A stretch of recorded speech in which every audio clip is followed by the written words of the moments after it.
Alright, in this video, I'm going to be telling you 20 traits of a psychopath.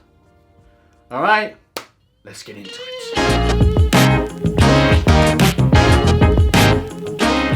Pathological lying. Alright, they can do this in the moderate form or even ramp it up sometimes to the high amount of pathological lying. And when it gets to that extreme, they can be really deceitful, dishonest, and also just manipulative. So look out for that. Conning and manipulativeness. Alright, so you want to look out for the lack of concern that they have for other people's feelings, and also they do this for personal gain. So if they're trying to manipulate or just con you in subtle ways and it's all for themselves, it's quite a selfish thing, then look out for that, the selfishness. Alright, that's a big one. Lack of remorse or guilt. Right, so they just have an in general lack of feelings for concern, losses, pain, and suffering of their victims, right? So look out for that. It's kind of like a cold-hearted vibe, and they're just not really empathetic to anyone. Glib and superficial charm. Alright, so a psychopath never gets tongue-tied because they freed themselves from social norms and social conventions because they don't really have any regard for society or anyone. So they've got this sort of confidence and this charm that they bring with them as a result of this. So it's kind of like a bit difficult, and it lets them slip under the radar so they don't get seen by normal people. Grandiose self-worth. Right, so they've usually got a grossly inflated idea of themselves, and self-worth is just off the charts, and they've got this really overtly self-assurance that makes them sort of feel like they're unstoppable and kind of bring that out of their character, and they kind of believe that they're just superior to other human beings. The need for stimulation. Alright, so they have the excessive need to be stimulated. They need thrilling things, they need things to be going on. And also they don't have a lot of self-discipline when it comes to committing to a routine which seems a bit mundane and stuff like that, because they always want stimulation. They never want to be bored, and that's a good indicator of a psychopath because they always want that thrill. They always want to be stimulated by anything throughout the day. Poor behavioral controls. Okay, so they can't really control a lot of their emotions and a lot of their extreme actions. So they might just act really rash or angrily, and they can't really control it, or just irrational and things like that, which you wouldn't really see a normal person doing, but this person can't really control these impulses to come out and just be shown to the world. Promiscuous sexual behavior.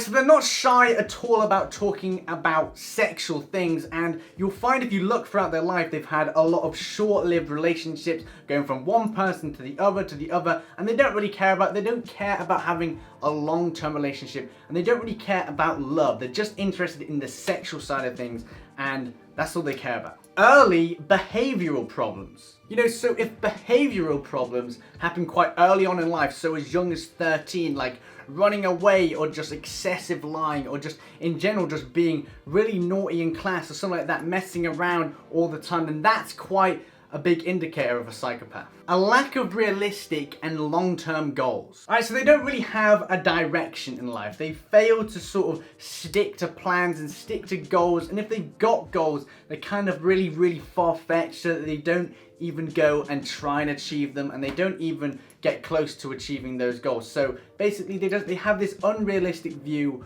of how to live life, and they don't have any real direction. Swallow effect. Alright, so this basically means emotional poverty. They don't have a very large range of emotions. They don't have that depth of feelings, despite how it might seem on the surface. Callousness and lack of empathy. Alright, so they just have a lack of feelings towards any individuals in general. Just people in general, they just don't really care about. They don't have compassion, they don't have feelings for people. They can't feel if someone else is hurting or feeling down.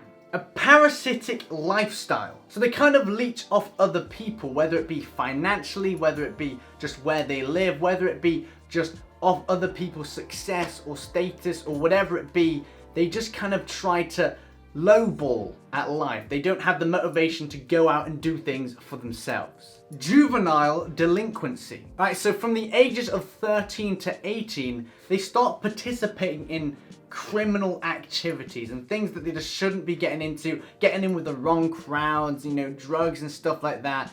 And it's all done because they just don't really care about themselves and also just the other people that are around them. Revocation of conditional release. Now these are due to technical violations, just carelessness, not even showing up, and just low deliberation.